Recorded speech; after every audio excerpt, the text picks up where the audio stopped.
Alright guys, welcome back to my channel, and in today's video, we are once again going to be discussing Eivor's gender. So now, I've already made two videos on this topic. One before the game was even released, and one of course after the game was released. And while I tried to make things clear with my last video, it's very clear to me now that there is still a lot of confusion in this topic. Like, I've seen a lot of people trying to understand it but getting it wrong. So this video is just me trying to explain why is it that you can even pick male Eivor, and why is it that these choices are there in the game, and why does the game work the way it does. Okay, two things I want to clear before I get any further with this video. One of them is my voice is not going to sound that good. Not that it ever does, but that's because I'm not actually at my home. I still kind of am at my home. I'm at my parents' home. So yeah, I don't have my mic or my PC set up, so I'm literally recording this on my phone. So yeah, bear with me on that. And also, if you could subscribe to the channel and like the video, that would be great. So now let's get into the meat of the video. Now to start off with, why is it that I say that female Eivor is canon?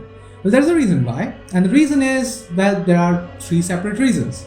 Now, as some people have pointed out even in my older video, that there is some dialogue referring to Eivor as a woman. There is also that letter that you get at the end of the game. You read one of the letters, and there Eivor is again referred to as Eivor, Varin's daughter, which literally means Varin's daughter. So of course she's a woman. And another one of the indications is, of course, after you're done with the game, after you hop back into the Animus for one last time and get out of the Animus again, you do get that sequence where Eivor comes and sits down near you know who. I'm not going to spoil that. So that happens, and that is in fact Eivor the woman. So taking all of the evidence into consideration, it is fairly obvious that the Eivor running around in England was in fact a woman.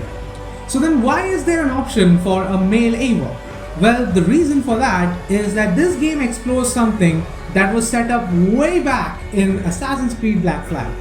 So now if you have played Black Flag or Unity, so you might be familiar with this concept of sages.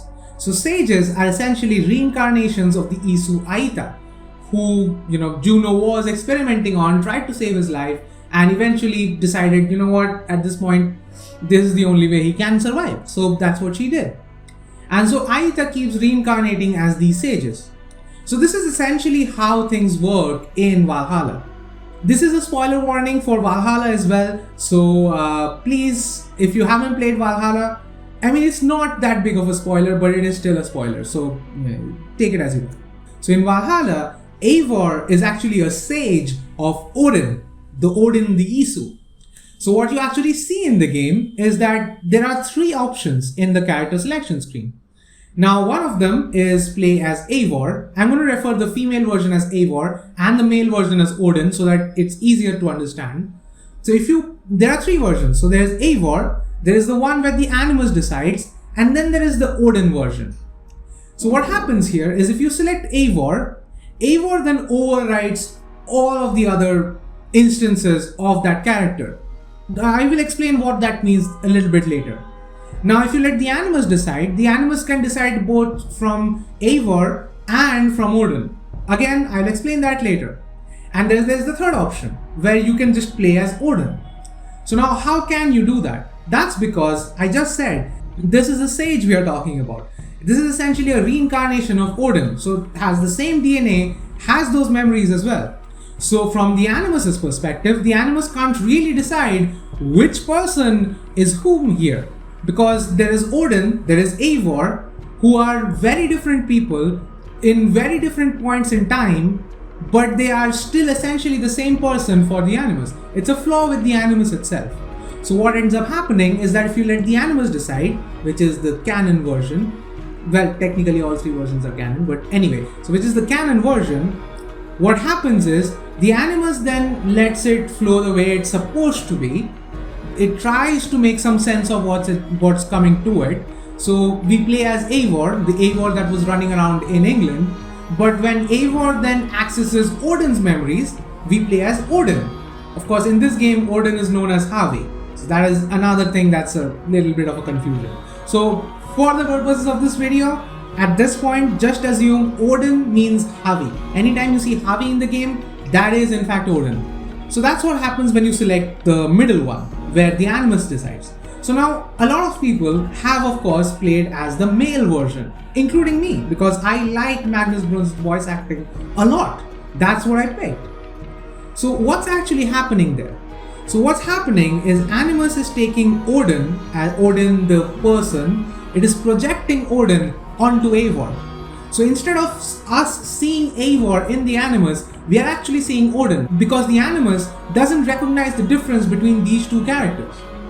But the thing is, these are still Eivor's memories. Anything that is happening in England, they are Eivor's memories. So if someone in England is talking to Eivor, they are still seeing Eivor the woman. They are not seeing Odin. The people who lived in England are still seeing Eivor. It is us who are using the Animus who are able to overlay or overwrite Eivor with Odin. But what actually happened back in England is that it is in fact Eivor, the female Eivor.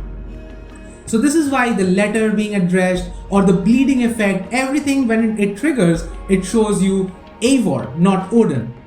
So that is the drawback of this system. You can say that that's a drawback of this Animus. Maybe they will explore more and fix this in the future with another Animus version or something like that. But I always felt like that's a very interesting decision that they took. And honestly, while in the first video I said that it is weird that Eivor is a reincarnation of Odin because suddenly Odin is a woman now, it actually helps a lot with understanding what's going on with the sages. Because what I explained to you now would be infinitely more difficult to explain to you if they were both guys. And I kind of think that's going to happen in Mirage when that comes around.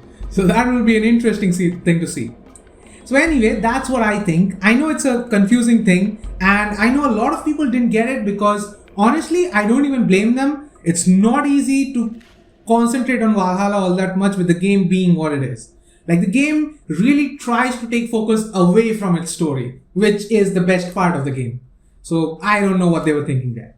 So anyway, if you have any doubts, do let me know down in the comments below. I will try my best to solve any queries that you have. If you like the video, then press that like button. If you dislike the video, the button is right next to it. But don't press that, press the one below it. Is it below it? I think the subscription button is below it. Anyway, press that. And well, all that said, I will leave you guys in peace.